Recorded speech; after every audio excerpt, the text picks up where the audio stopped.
राज विद्या केंद्र नई दिल्ली से मैं सुमित शो आप लोगों का अभिनंदन करता हूं। इस शो क्वेस्ट ऑफ लाइफ में हम ये जानने की कोशिश कर रहे हैं कि लोगों को किस चीज़ की तलाश है, वो खोज क्या रहे हैं।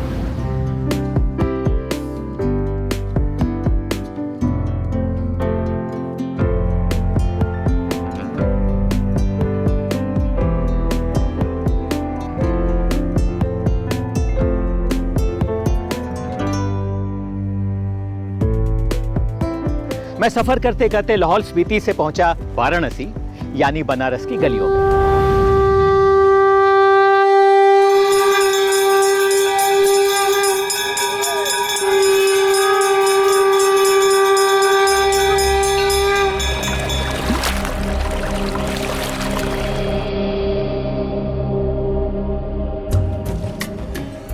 बनारस के घाटों पर चलना ये अपने आप में एक बहुत ही इमोशनल और सेंटिमेंटल फीलिंग है। इसलिए नहीं कि आपका बनारस से कोई वैसा जुड़ाव है कि आप यहाँ पैदा हुए हैं, पले हैं, बड़े हैं, बट शायद इसलिए कि ये बाबा की नगरी है और बाबा की नगरी में हर इंसान जो कोई यहाँ आता है उस शहर का हो जाता है, बाबा का हो जाता है, उसका अपना हो जाता है। तो ये फीलिंग आती है इस शहर में जब आप इस शहर में आते हो और इन गलियों में घूमते हो, इन घाटों पे घूमते हो, तो आपका एक कनेक्ट हो जाता है। और ये बनारस वाराणसी ज़िंदा शहर कहलाता है। ये शहर निर्जीव नहीं है, इसे ज़िंदा कहा जाता है, इसे जीवित कहा जाता है। तो हर एक व्यक्ति जो यहाँ आता है ख़ुद को और भी ज़्यादा ज़िंदा महसूस करता है, जीवित महसूस करता है।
तो अब आशीष ने मुझे बोला था यहाँ आने के लिए सुबह सुबह, जैकेट वैकेट पहन के आ गया हूँ, पर अब पता नहीं कहाँ रह गया है।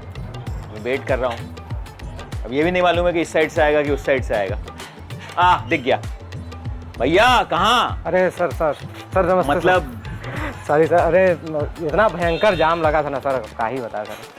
एकदम समझिए कि एक तो पैदल आना होता है गली में सब, तो थोड़ा सा जाम लग गया, उसके लिए क्षमा चाहते हैं आपसे। मतलब बनारस में मैंने देख लिया है बहुत जाम लगता है। तो ये क्या व्यवस्था है ट्रैफिक की आपकी? अब गलियों में कौन सा व्यवस्था करेंगे सर? अभी आप यहाँ खड़े बतियाएंगे, 2 लोग 4 लोग ऐसे निकल के चले जाएंगे, आप काम भी ढंग से नहीं कर पाएंगे। तो हो रहा है तो बट आई थिंक वही वाइब है शहर की, वही फील है उस शहर की। कोई आपको टोकता नहीं है, कोई आपको रोकता नहीं है। जितने भी लोग आपसे मिलते हैं बहुत मुस्कुरा के मिलते हैं, दिल से, खुले दिल से मिलते हैं। अभी सर बताइए कैसा रहा अभी आपका सुबह सर? अच्छा रहा, हल्की ठंड थी सुबह और मैंने तो काफ़ी वॉक भी कर लिया। हम लोग आज कहाँ घूमने वाले हैं? मतलब घाट से शुरू करने वाले हैं, क्या करने वाले हैं? हम लोग पहले घाट से शुरू करेंगे। घाट से शुरू करते करते हरिश्चंद्र घाट तक जाएंगे और बीच में तुलसी घाट भी आएगा, हरिश्चंद्र घाट है, अस्सी घाट है। बाकी आपको घाट का नज़ारा दिखाएंगे। यहाँ कचौड़ी बहुत फेमस है। पर ये तो कचौड़ी बनारस का अगर बनारस ना आए तो 2 चीज़ तो एकदम ध्यान लीजिए। बनारस का कचौड़ी जलेबी और प्लस लस्सी और बनारसी पान, ये 3 चीज़ तो सर करके ही जाना है। ठीक है। और जाते जाते आपको ठंडे भी पिलाएंगे। अरे बाबा, वो हमारे भोले बाबा का प्रसाद है बनारस का। जय हो बाबा की। तो चले फिर? चलते सर, आइए।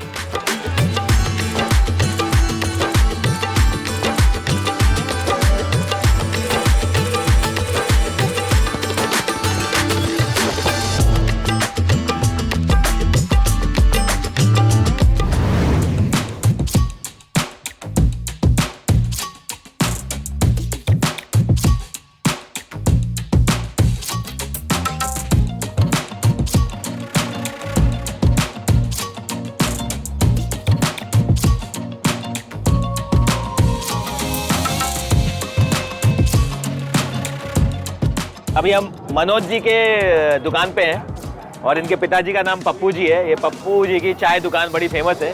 ये जनरेशन दूसरी है, चाय वही बनाती है, परंपरा वही है, उसको आगे लेके चल रहे हैं। No pizza, no burger, patty, वो सब नए ज़माने की चीज़ है। ये ऑथेंटिक बनारस की चाय है, इनका अलग ही तरीका है, अलग ही अंदाज है इनका।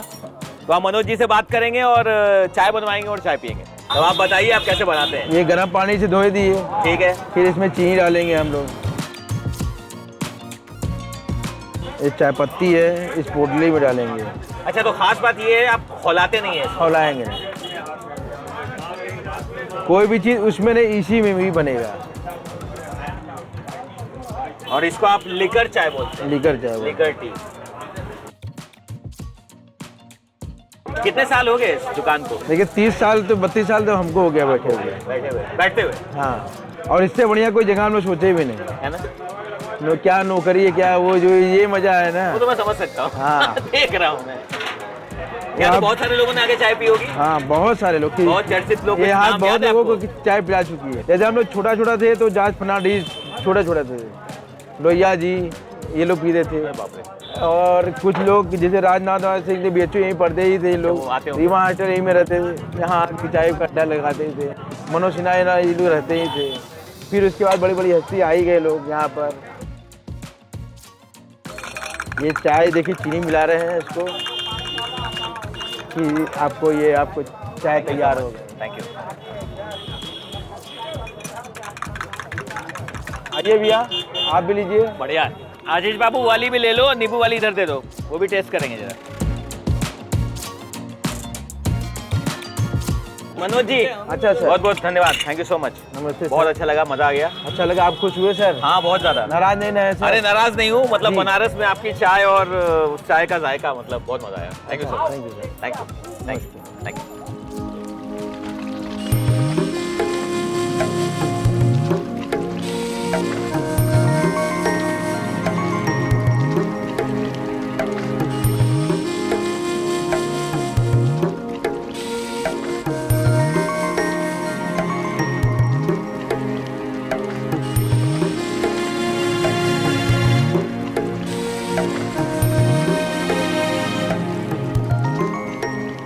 यहाँ पर ये जो पूरी की पूरी जो शिला है, ये जो घाटों के नाम खुदे हुए हैं और किलोमीटर कितनी दूर कौन सा घाट कहाँ से है, ये बड़ा इंटरेस्टिंग है। बेसिकली ये मैपिंग है, लोगों को पता नहीं चलता है कि हम कहाँ खड़े हैं और आगे कौन कौन से घाट है। हर 10 कदम पे नाम बदल जाता है, लोगों को समझ नहीं आता। हमको लगता है कि 1 किलोमीटर चले जाएंगे 80 घाट पे घूम रहे हैं, बट ऐसा नहीं है। तो रफली कितने घाट है बनारस में? आई एम श्योर कि वो एडिशन हो रहा है, नए नए घाट इजाद हो रहे हैं, बन रहे हैं, बट कितने घाट हैं जो कि पुराने हैं, जो एग्जिस्ट करते हैं? अगर एग्जिस्ट करते हैं तो देखा जाए तो यहाँ से 80 घाट से शुरू करेंगे और हम चले जाएंगे राजघाट तक, तो 80+ है। 80 के ऊपर घाट हैं? 80+। और सब एक लाइन में है? बिल्कुल सब एकदम पूरा एक। और ये अगर सपोज कीजिए, मैं ये बोलता हूँ कि मैं 80 घाट से चलना शुरू करूँ और राजघाट तक जाना है, तो कितना वक्त लग जाएगा मुझे पैदल?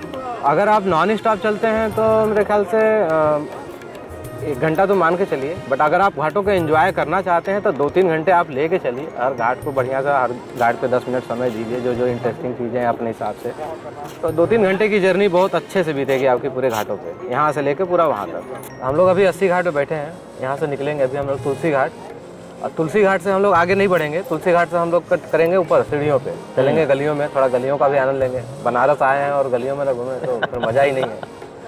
तो मे भी चलते हैं, मूव करते हैं सर, हम लोग करते हैं। बट ये जो पूरी की पूरी जो शिला है जिसपे ये सारे घाटों के ये नाम, लोहे का है सर। अच्छा ये लोहे का है? ये लोहा है सर ना, ये पत्थर नहीं है। अच्छा। ये पूरा आयरन है, ओरिजिनल लोहा है। इसमें जंग भी लग रही है तो आप देख सकते हैं, विंटेज लुक आ रहा है। हाँ। जबकि ये नया है, पर ये इसीलिए बनाया गया ऐसा कि हाँ मतलब। चलो बढ़िया है, फिर तो शुरू किया जाए। फिर अभी हम कहाँ पर हैं ये बताइए? अभी हम लोग 80 घाट पे हैं, एकदम 0 लगा हुआ है सर ये यहाँ पे। चलिए बढ़िया है। तो हम 80 घाट से 0 किलोमीटर से शुरू करेंगे और हम चलते चलते राजघाट की तरफ जाएंगे और देखते हैं हम लोग 2 घंटे में ये पूरी की पूरी यात्रा, पद यात्रा पूरी कर पाते हैं कि नहीं। बिल्कुल। चला जाए आशीष बाबू, चलिए आइए, सर। चलते हैं, आइए।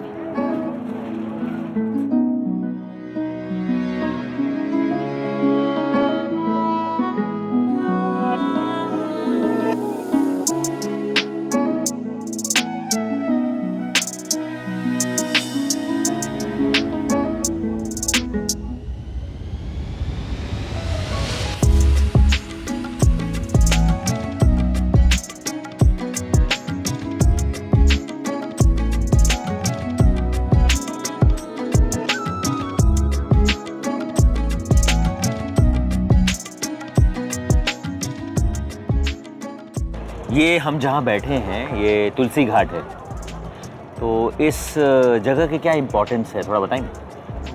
अगर इम्पोर्टेंस की बात करें तो जैसे नाम से जाहिर है कि तुलसी घाट, तो जो हमारे तुलसीदास जी थे उनसे ये रिलेट करता है। तो अगर हम स्टोरी की बात करें तो जब तुलसीदास जी के बारे में, हालांकि बहुत लोगों को पता है, जिनको नहीं पता है उनको बताते हैं।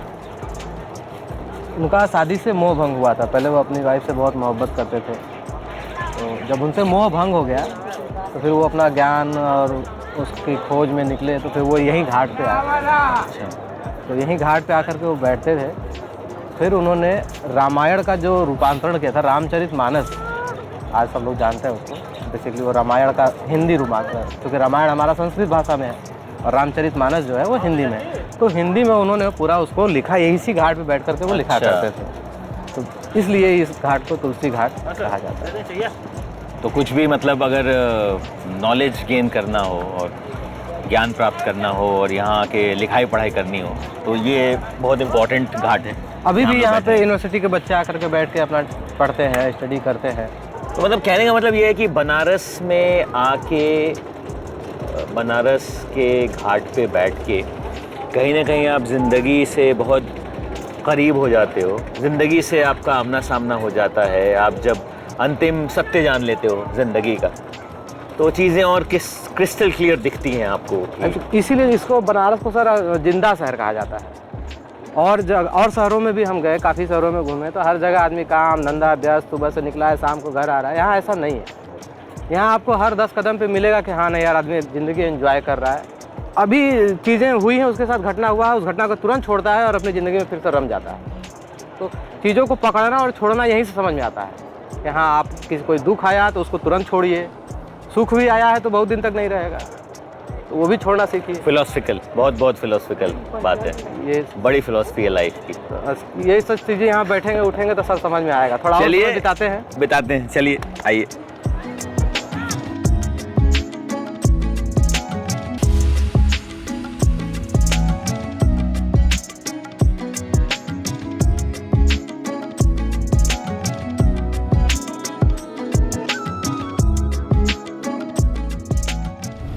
हियर योरसेल्फ का हिंदी संस्करण स्वयं की आवाज़, वो आवाज़ जो बाहर के शोरगुल में कहीं गुम जाती है, कहीं खो जाती है। हम ये भूल जाते हैं कि ये जो श्वास आ रहा है जा रहा है, इसके लिए हमें शुक्रगुजार होना चाहिए और हमें नहीं भूलना चाहिए कि एक दिन इसका अंत निश्चित है। This body will be gone one day. I know that. And when my physical self goes, all my thoughts and experiences will go with it. What will be left? Well, there is nothing in this world that actually belongs to me. Sometimes I might say, oh, that belongs to me and this is mine. But it is all temporary. Everything that I call my own will one day not be mine. मैं जहाँ पर खड़ा हूँ वहाँ के लिए 4 पंक्तियाँ याद आ रही कि मैं जहाँ पर खड़ा हूँ वहाँ अक्सर अपने साथ छोड़ जाया करते हैं। मैं जहाँ पर खड़ा हूँ वहाँ अक्सर अपने साथ छोड़ जाया करते हैं। जिसकी उंगली पकड़ के मैं चला था, जिसके कंधे पे सिर रख के मैं रोया था, वो आज मेरे पास नहीं है, क्योंकि मैं जहाँ पर खड़ा हूँ वहाँ अक्सर अपने साथ छोड़ जाया करते हैं। तो मेरी बाईं तरफ रिवर गैंजेस है और मेरे पीछे आप देख सकते हैं शमशान घाट है। यही जीवन का अंतिम सत्य है। हम सभी को एक दिन यहाँ आना है और यहीं से सबकी विदाई होगी। और ये भी बनारस का एक सच है, ये भी बनारस का एक रूप है। तो कुछ लम्हे हम उन लोगों को याद करते हैं जो आज हमारे साथ नहीं हैं और जहाँ भी हैं वो खुश होंगे, अच्छे से होंगे, हमें दुआएं दे रहे होंगे। और इसी थॉट के साथ मैं आप लोगों को छोड़ता हूँ कुछ वक्त के लिए और थोड़ी देर बाद फिर मिलता हूँ।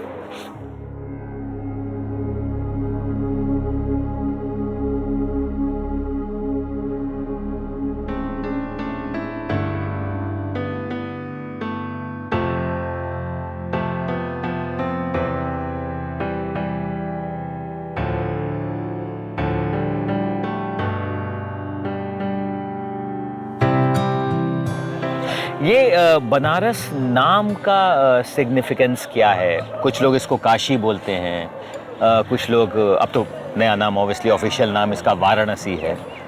बनारस बोलने में बड़ा मज़ा है।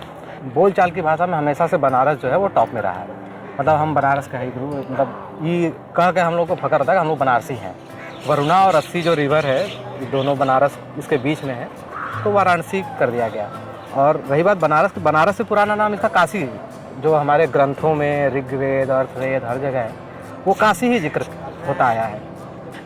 इसका इतिहास काफ़ी पुराना रहा है, ऐसा मैंने सुना है, पढ़ा है, जाना है कि 5000 वर्षों पुराना ये जीवित शहर है। सर, इसको अगर देखा जाए तो जो इसका इतिहास है, ये इतिहास से भी पहले से है। मतलब भगवान शिव की नगरी कहा जाता है, तो शिव का जन्म और ये का कोई था ही नहीं है कि कब वो शिव आए थे और कब धरती बनी, उससे भी पहले की बात है। तो भगवान जो हमारे भोलेनाथ हैं, वो खुद कहते हैं कि तीनों लोग बनारस में बसता है और बनारस में हम बसते हैं। प्राचीनतम शहर, सिटी, धार्मिक और सांस्कृतिक राजधानी ये शुरू से रहा है, तो इसका एक अलग ही महत्व रहा है हमेशा से। और कितना पुराना है इसका अभी तक कोई था वह नहीं लगा पाया कि हाँ भैया कितना है। चलिए ठीक है, फिर चला जाए और अब शुरू की जाए अपनी यात्रा बनारस की। हैं सर, अभी तो शुरुआत ही की है सर। चलिए आइए।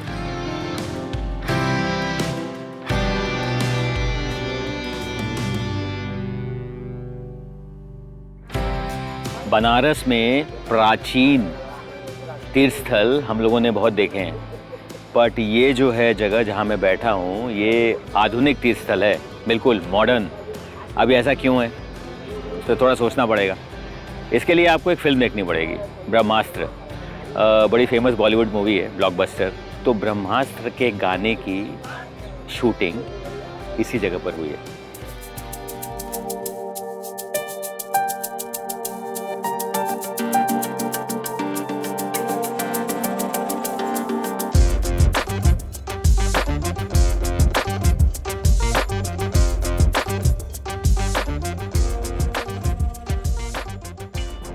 तो आशीष बाबू, पहले रिक्शा चला करते होंगे, अब ये बैटरी रिक्शा हो गया है। अभी वो भी रिक्शा चलता है, लेकिन क्या है सर कि समय के साथ टेक्नोलॉजी तो बदलती रहती है। घाट के ही किनारे किनारे हम लोग घाटों की नगरी है और मंदिरों की नगरी है ये।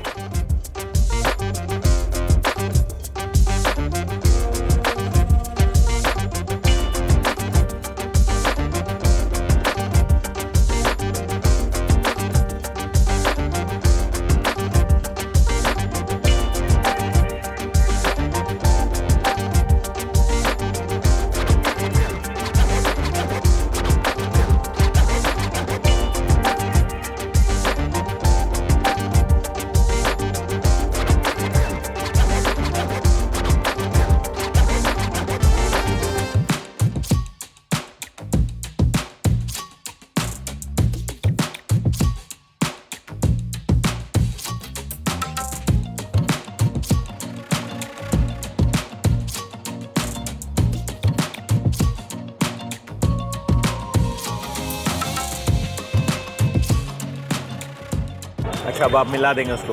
हाँ, ये ठंडा ही तैयार हो गया। अगर आपको भांग चाहिए तो वो अलग से, ये वो भांग अलग है। से, वो अलग से। ये भांग जब बोलेंगे तो चम्मच में डाल देते हैं। मतलब ये गदौलिया चौक पे जो ठंडाई पीने का जो मज़ा है वो सबको लेना चाहिए, और बहुत शानदार आइटम है। मतलब अभी तो ये मैं जो पी रहा हूँ इसमें भांग नहीं मिली हुई है, लेकिन असली ठंडाई जो होती है उसमें भांग मिली होती है। तो आप उनको बोल सकते हैं, ठंडाई वाले जो हमारे भाई साहब हैं, वो भांग के साथ भी बना देते हैं और बिना भांग के भी बना देते हैं। तो ये प्योर है, बिना भांग वाली है और बहुत ही शानदार है। मतलब मज़ा आ जाता है। आपको एक गिलास के बाद आपको मन करेगा कि आप दूसरा गिलास पी जाओ। तो ये गदौलिया चौक पे आइए और ये ठंडे पीजिए और इसका लुत्फ़ उठाइए।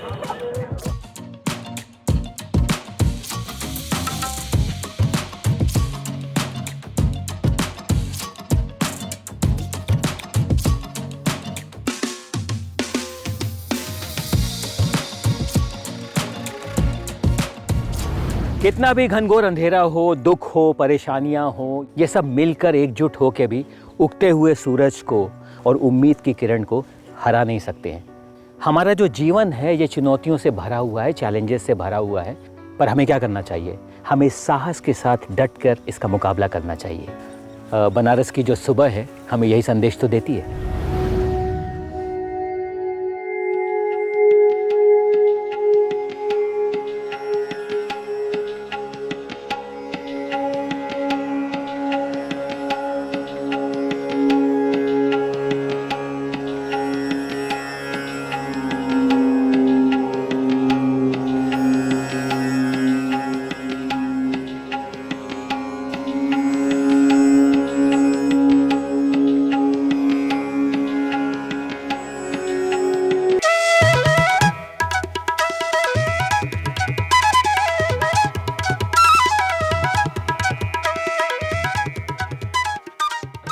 शहरीकरण के नाम पे ये जो जिम कल्चर आया है जिसने ओवरटेक किया है, काशी को भी ओवरटेक किया है। और हम जहाँ खड़े हैं ये अखाड़ा है। एक वक्त था जब काशी विश्वनाथ में तकरीबन 35-40 अखाड़े हुआ करते थे, पर आज कुछ गिनती के 4 या 5 रह गए हैं। बट कुछ लोग हैं यहाँ जो इस परंपरा को अभी भी कायम रखे हुए हैं, इसे जिंदा रखे हुए हैं। बनारस की गलियों में ये एक ख़ास अखाड़ा है तुलसी घाट के पास, जहाँ बहुत सारे यंगस्टर्स हैं, बहुत सारे युवा हैं, बहुत सारे बुजुर्ग भी हैं जिन्होंने ये उम्मीद जिंदा रखी है कि अखाड़ा जो है, अखाड़ा कल्चर जो है वो मरेगा नहीं। सबसे पहले तो अपना परिचय दे दीजिए, नाम बता दीजिए, कहाँ से हैं, कितने दिनों से अखाड़ा कर रहे हैं, बताइए थोड़ा। हम जो है रहते हैं खुजवा में, आते हैं रोज़ जो है सुबह 5 बजे। एक्सरसाइज हुई 1.5 घंटा करते हैं और 1.5 घंटा बाद नहा धोकर पूजा पाठ करके फिर घर के रवाने हो जाते हैं। आप लोग का डाइट क्या है, खाना पीना क्या खाते हैं? चना है, दूध है, घी है, यही सब है। और सब देसी? हाँ। पूरी दुनिया में लोग जिम जाते हैं, जिम का जो इक्विपमेंट्स होता है उसके साथ एक्सरसाइज करते हैं, तो आपको कभी मन में नहीं आया कि जिम जाएं? आप अखाड़ा ही क्यों करते हैं? अरे तो अखाड़ा तो भगवान से इंसान जुड़े हुए हैं, इसलिए पुराने से जो है चले आए हैं हम लोग करते हुए। जिम हम लोग करने का मन नहीं है, वो सब शरीर हम लोग को अच्छा भी नहीं लगता है, इसलिए हम लोग ये सब करते हैं अपना। बहुत लोग मट्टी से भागते हैं, बहुत लोग मट्टी से जुड़े रहते हैं, वो ज़्यादा दिन तक चलते हैं। अंत में तो मट्टी में ही मिल जाना है। मगर अभी फिलहाल में भाग रहे हैं ना लोग। सही बात है, ठीक है, थैंक यू।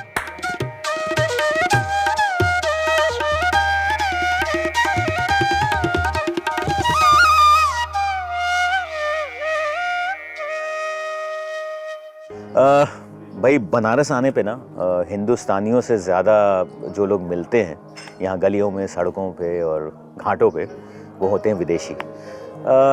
ख़ास कारण होता है, ख़ास मकसद होता है, कोई ना कोई रीज़न तो होता है शायद कि वो काशी विश्वनाथ आते हैं, बहुत ज़्यादा तादाद में आते हैं। सो बस हम आए थे, हमें कुछ दोस्त मिल गए यहाँ पे और मैंने लोगों से बातें की, बोला कि क्या कुछ हम बात कर सकते हैं, तो इन लोगों ने बोला या of course why not, so let's have a little bit of chit chat. So basically I was saying that, you know, when we are in Banaras, we keep on seeing a lot of foreigners here, and the first question which comes to me, you know, as a filmmaker is, there's so many different cities in India, so many countries in the world, but why Varanasi, why Banaras, what attracts the foreigners to visit Banaras? I heard of Varanasi actually first through a yoga class that I was doing. They do retreats and they come to Varanasi. So that's how I initially heard of it. But I always thought Hinduism was very interesting. It seems like there's a lot of wisdom in the religion, kind of saying like, you know, everything in creation is one. And I think that's something the world really needs. So it's always been very interesting to me in that way. So. And you are from, if I may ask, where are you from actually? We're from United States, Seattle, Washington. Okay.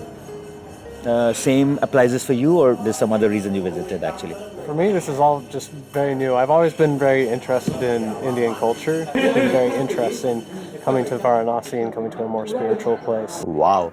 And my friends from South Africa, right? Yeah, correct. Yeah, so Yeah, so I think for me, I've always wanted to come to India because it's such a fascinating contrast of people and emotions, specifically Varanasi. I love to travel for sort of events or something very interesting and different, and I think like Varanasi is as interesting as it can get in terms of what I've heard from people that have been here and said it's a real sort of spiritual shock to the senses. So that's why I've always been interested to come here. one major question which I would love to ask you guys, and which I think is the essence of my show is, I somehow talk about life, talk about the philosophy of life, that, what exactly life means to all of us. Caste, creed, religion hardly matters, but at the end of the day, we are all, human beings. So in terms of real happiness, in terms of inner peace, what are your thoughts? Yeah, I mean, I think we all go on this journey to try sort of on the pursuit of happiness, if you'd like to call it. So for me, I quit my job in June because I was no longer happy sitting in an office. So I've been traveling for 5 months now. So, and that's for me where I am, just to experience different cultures and different experiences, and it's been awesome. I haven't necessarily found everything, but I'm having fun trying. Yeah. What do you guys think about peace and happiness? Well, one thing that has really influenced me is the concept of like what they call Maya or illusion.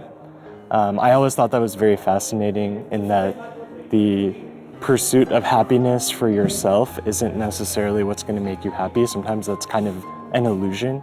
And really, what I've learned in my life is, helping other people and creating a community is something that makes you happy. It makes everyone else happy, and everyone's kind of sort of the same thing. So, Well, on that note, welcome to Kashi and welcome to India.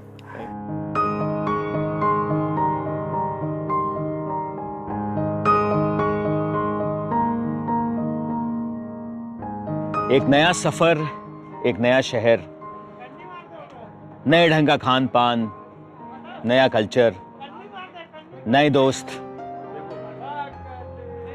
बस कुछ पुराना है तो वो इंसानियत का रिश्ता जो हम लोगों को आपस में जोड़ कर रखता है, वो इंसानियत का रिश्ता जो किसी मासूम बच्चे की तरह दबे पांव हमारे दिलों के भीतर घर कर जाता है।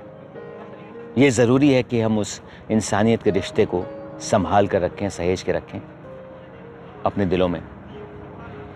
तो ये दुनिया जो है, ये पूरी की पूरी जो दुनिया है, कायनात है, और भी खूबसूरत नज़र आएगी, और भी हसीन नज़र आएगी।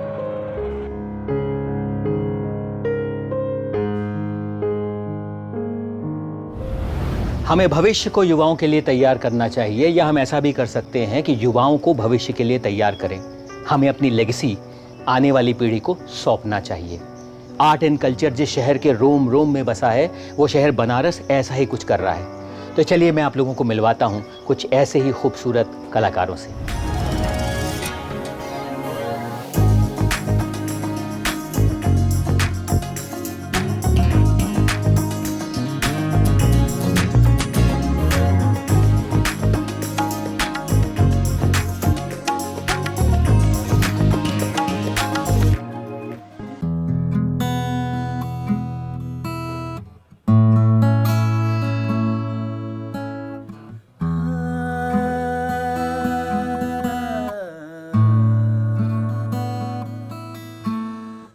मैं चेत सिंह घाट पे बैठा हूँ और मेरे साथ बहुत ही टैलेंटेड युवा संगीतकार हैं, मैं ऐसा कहूँगा। विवेक नाम है। तो विवेक, थोड़ा अपने बारे में बताओ भाई, मतलब कैसे, क्या, कहाँ से हो, क्या कनेक्शन है तुम्हारा बनारस के साथ? All that. ऐसे तो मैं 2013 में बनारस आया था, तो सबसे पहले ऐसे ही गुरु के खोज में निकल गया। पहले तो सबसे पहले यही हुआ।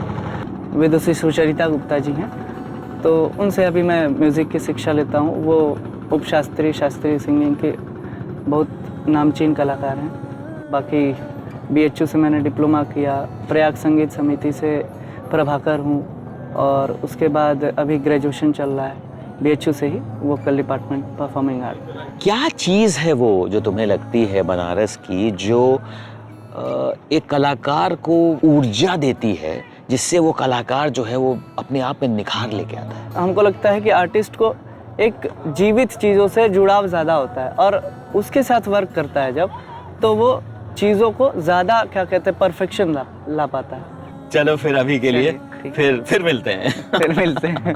यही है, बनारस में विदा लेने वाली बातें नहीं होती। फिर मिलने वाली बातें। चलिए फिर मिला जाएगा, चलिए फिर मिलते विदा एक ही बार होता है, वो सिर्फ मणिकर्णिका पे होता है।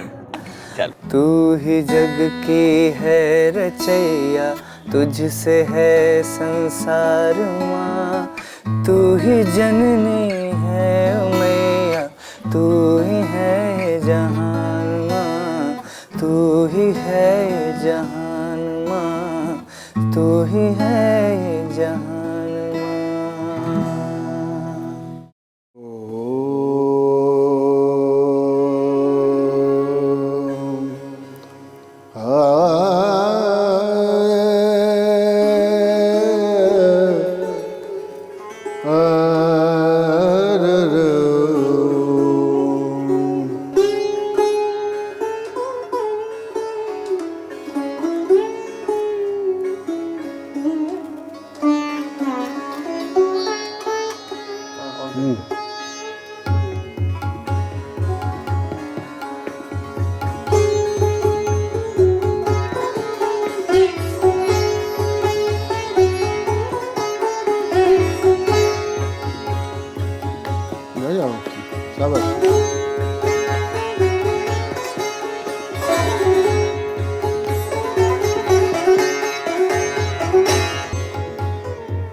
बनारस में आया हूँ, लोगों से मिल रहा हूँ, बातें कर रहा हूँ, बहुत मज़ा आ रहा है। खाना पीना, चाट पकौड़ी, घाट, बहुत मिलनसार हैं लोग, बहुत मज़ा आ रहा है। और मुझे लगता है कि जितने भी शहरों में मैं गया हूँ, घूमा हूँ, मिला हूँ लोगों से, एक अलग तरह का अपनापन मुझे यहाँ वाराणसी में मिला है लोगों से।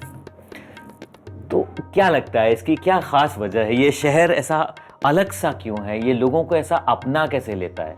पहली चीज़ कि ये बाबा विश्वनाथ की नगरी है और यहाँ पर लोग ना मस्त मौला मिजाज के लोग रहते हैं ज़्यादातर।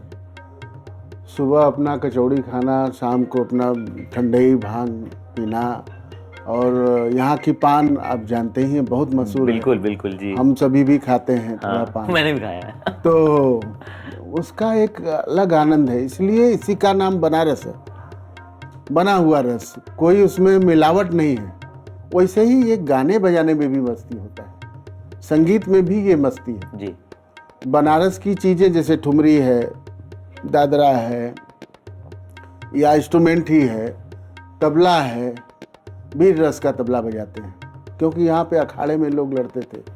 एक तरफ अखाड़े में जोड़ी का गदा फिरा रहा है और दूसरी तरफ ये रियाज चल रहा है, संगीत का रियाज चल रहा है। आपने कब शुरुआत की? मैं तो बचपन से, इतना अच्छा माहौल, मुझे इस बात की खुशकिस्मती है मेरी कि ऐसे परिवार में मेरा जन्म हुआ कि जहाँ पे जब से पैदा हुआ हार्ट बीट में ही संगीत है। तो चलते आ रहे हैं, शाम को बैठते हैं तो सब लोग, पापा लोग रियाज़ करते हुए, उसी में हम लोग खेलते थे सामने, लेकिन कुछ भी कर रहे हैं संगीत चलता रहता था। तो एक होता है ना, वो बचपन से करते करते एक अंदर ब्लड में चीज़ आ जाती है, तो फिर कहीं और जाने का आदमी सोच भी नहीं पाता है, कि एक जिम्मेदारी बन जाती है कि नहीं, अब यही है अपना चीज़, यही अपनी विरासत है, इसको आगे नहीं बढ़ाएंगे तो और क्या करेंगे। तो हमने बचपन से ही संगीत में रहे हैं। बेसिकली सितार हमने तब उठाया था, एज तो नहीं बता पाऊँगा, लेकिन तब उठाया था जब सितार मुझसे लंबा था। तो क्या बात। हमारे यहाँ जब संगीत की शिक्षा, बच्चे पैदा होते हैं जी, तो पहली चीज़ की उनके पैदा होने के उपलक्ष्य में कुछ छोटा मोटा अपना संगीत का आयोजन होता है, घर ही के लोग करते हैं, वो होता है। उसके बाद जब बच्चे थोड़ा बड़े होते हैं तो उनको सा लगाना सिखाया जाता है। अच्छा। गाने से सा बोलो बेटा। तो वो टूटे फूटे लफ्ज़ों में ही जब बोलना शुरू होता है तो सा बोलता है या रे सारे गमा पधा निसा सिखा दिया गया। उसके बाद उसके आगे तबला भी रख दिया जाता है कि पीटो तबला भी बजाओ, कुछ न कुछ बजाएगा। तो उसका इंटरेस्ट देखा जाता है कि आगे जाकर उसका ये इंटरेस्ट क्या इंस्ट्रूमेंट होगा। का सिलेक्शन जी, या गायक तो बनेगा या अब वो गाना गाने लगा तो उसके अंदर स्वर आ गया, तबला बजाने लगा तो उसके अंदर लय आ गया। तो दोनों बातें धीरे धीरे होने लगती हैं। तो जब ये आ गया तो फिर आगे देखा जाता है कि इसका गला ठीक है तो गाना में भेज देते हैं। अगर तबला बजाने की इच्छा है, ज़्यादा उसमें इंटरेस्ट लग रहा है तो तबला में भेज देते हैं। हमारा थोड़ा नींव जो है संगीत के माध्यम से बचपन से ही उसे मजबूत किया जाता है कि आगे आप कोई भी इंस्ट्रूमेंट लें, कोई भी चीज़ बजाएं तो आपका नींव जब स्ट्रांग होगा तो कोई भी चीज़ सीखने में समझने में देर नहीं लगती है। आपने नोटिस किया होगा कि यहाँ के आर्टिस्ट जितना collaboration through out the world, चाहे जैज़ हो, फ्लेमेंको हो, कोई भी जॉनरा हो म्यूज़िक का, इतना वो होता है, कोलैबोरेशन होता है, इतना सक्सेसफुल कोलैबोरेशंस। मैं और किसी की बात क्या करूँ, इन्होंने ही इतने सारे कोलैबोरेशंस किए हैं। फ्लेमेंको म्यूज़िक के साथ काम किया है, जैज़ के साथ काम किया है, पॉप के साथ काम किया है, सबके साथ काम किया है। लेकिन जिस्ट तो वही है ना, music is all about time and stretching the time. ये शब्द हम अक्सर सुनते हैं, घराना, है ना, बनारस घराना है, ग्वालियर घराना है, घरानों के शब्द। तो ये घराना शब्द जो है, इसकी उत्पत्ति क्या है, इसका अर्थ क्या है? देखिए, घराना अभी उसको स्कूल कहा जाता है, लेकिन गुरु और शिष्य परंपरा उसी को घराना कहा जाता है। लेकिन उस परंपरा में भी जैसे कि हमारे पुश्तों दर पुश्तों से ये संगीत होती आ रही है और हमारे दादा परदादा ने संगीत किया, 7 पुश्त जब उसी एक संगीत को करते रहेंगे। जैसे मान लीजिए हमारे परदादा भी सितार बजाते थे, दादा भी सितार बजाए, हमारे पिताजी भी सितार बजाए, मैं भी बजाया, मेरा बेटा भी बजाया, तो ये जाके एक घराना बनेगा। अच्छा। 7 पुश्तों में कोई एक ऐसी चीज़ जो आप लोगों के मन में हो, जो आप देश विदेश के लोगों को इस माध्यम से कहना चाहें, बताना चाहें, अपने म्यूज़िक को लेके, अपनी परंपरा को लेके कुछ, if you want to share something. यही है कि हम लोग जो इतना करते हैं, जो भी करते हैं, मतलब बहुत जितना गुरुओं ने करके चले गए वो तो लेवल अब नहीं पा सकते हैं, क्योंकि आज के ज़माने में सब कुछ पॉसिबल नहीं है, क्योंकि सोशल मीडिया भी हैंडल करना है और अपने आप को एडवर्टीज़ भी करना है, तो थोड़ा सब कुछ लेके साथ में चलना है। लेकिन पहले क्या था, सिर्फ रियाज़ करते थे, तो इसलिए वो लेवल तो अब मुश्किल है। लेकिन हाँ, हम चाहे मैं एक नोट भी अगर लगाता हूँ तो मैं म्यूज़िक को कंट्रीब्यूट करता हूँ, मैं मेरे लिए नहीं, पैसे के लिए नहीं, किसी के लिए नहीं। जब मैं स्टेज पे बैठूंगा तो वो मैं संगीत को कंट्रीब्यूट कर रहा हूँ। इन्होंने जो इतना काम किया, सबके साथ काम किया, पूरे वर्ल्ड में काम किया, अपने लिए जो किया वो वापस में रिटर्न मिलता है, वो उसका एक्सपेक्टेशन रहता ही नहीं है। जो जितना हम लोग म्यूज़िक में कंट्रीब्यूट कर सकते हैं वो बस इंटेंशन रहता है। म्यूजिक इज गॉड, क्योंकि शंकर भगवान कैसे थे कोई जानता है? उसका तो एक मनुष्य ने ही एक चित्र बना दिया कि ये शंकर भगवान का, ये राम जी हैं, ये सीता जी हैं, लेकिन उनकी कोई आकृति नहीं है। उसी तरह संगीत की भी कोई आकृति नहीं है, उसको फील किया जा सकता है और ईश्वर को भी फील किया जा सकता है। तो दोनों एक हैं, बस इसकी आराधना, इसकी पूजा करें, सब संभव है। चलिए, thank you so much.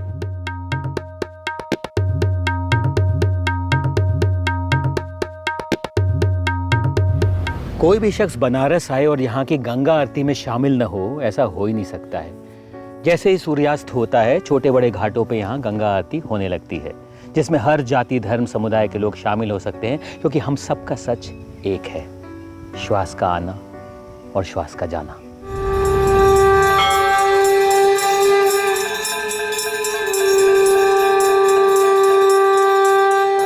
Banaras की शाम और घाट पर होती हुई आरती एक बहुत ही अद्भुत दृश्य होता है, बहुत ही दिव्य अनुभूति होती है और हज़ारों की संख्या में लोग आते हैं, श्रद्धालु आते हैं और इस आरती का आनंद लेते हैं। कभी भी कोई वाराणसी आए तो मेरा रिकमेंडेशन है कि कुछ और करे या न करे, ये आरती ज़रूर देखे, इस आरती के दर्शन ज़रूर करें।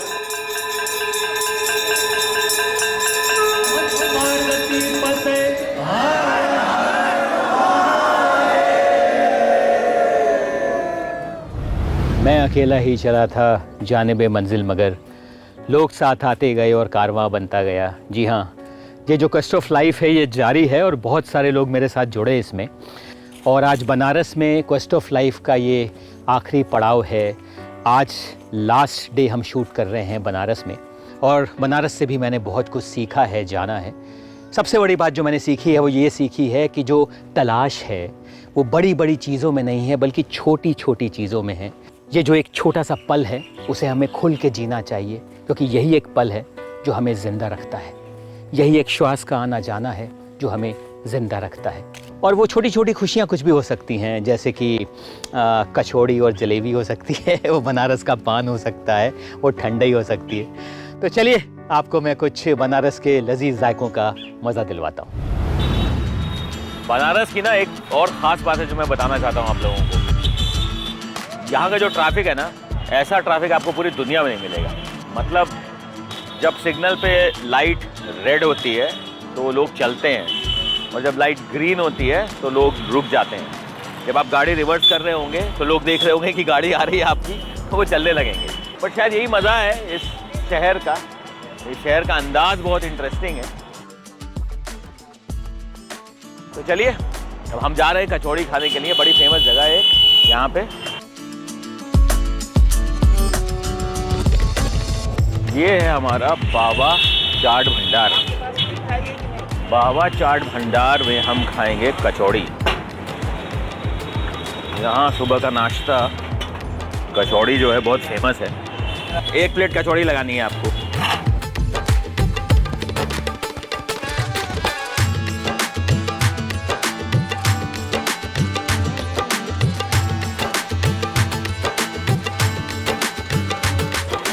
हाँ, thank you so much. Okay, तो ये है हमारी बनारस की फेमस कचौड़ी। कचौड़ी और सब्ज़ी का नाश्ता, सुबह का नाश्ता। और 4 कचौड़ियाँ मिली हैं। आलू की सब्ज़ी है, मटर है और जलेबी है। बिल्कुल चीनी में डूबी हुई जलेबी है, शानदार। चाशनी में डूबी हुई। टेस्ट करके देखते हैं कि कैसी है।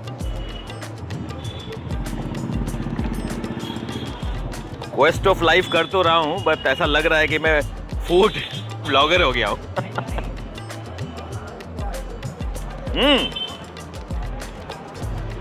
शानदार और जानदार। शानदार इसलिए कि टेस्ट बहुत अच्छा है, और जानदार इसलिए कि बहुत मसाला है इसमें। अमेजिंग। हाँ हाँ हाँ।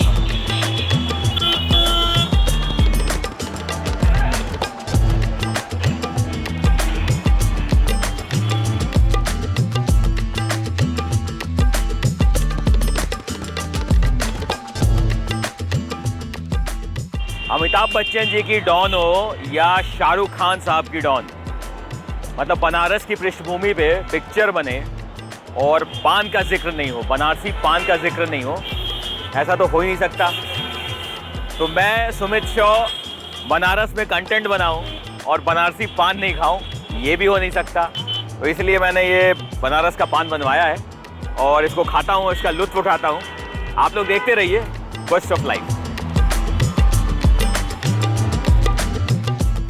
क्यों, है ना इंटरेस्टिंग सफ़र। ये इंटरेस्टिंग सफ़र बहुत मीनिंगफुल हो गया क्योंकि इस सफ़र में मेरे साथ थी ऑथर प्रेम रावत जी की किताब here yourself.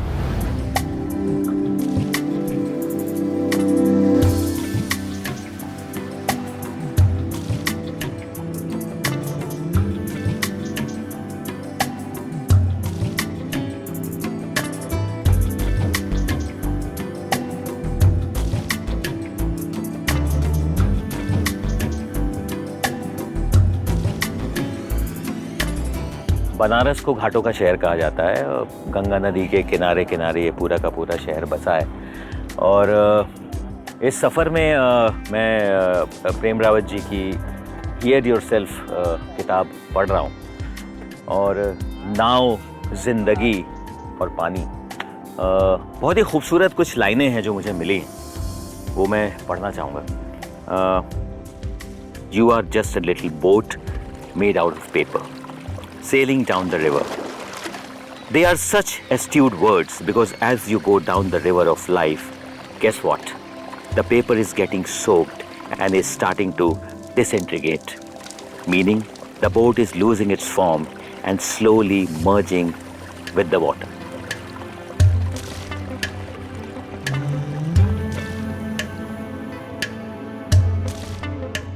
In darkness, you said, learn to look. I was confused at first, but now I see. Without a cup, you said, learn to taste. I was thirsty at first, but now I have drunk. Without moving, you said, learn to touch. I was numb at first, but now I feel.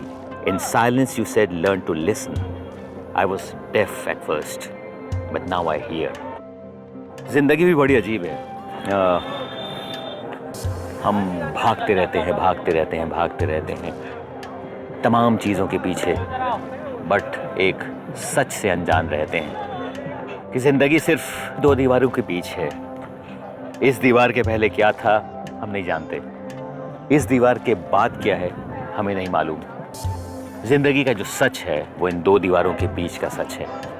इसे खुशी से जिएं, प्रसन्नता से जिएं, शांति से जिएं. सोचिएगा.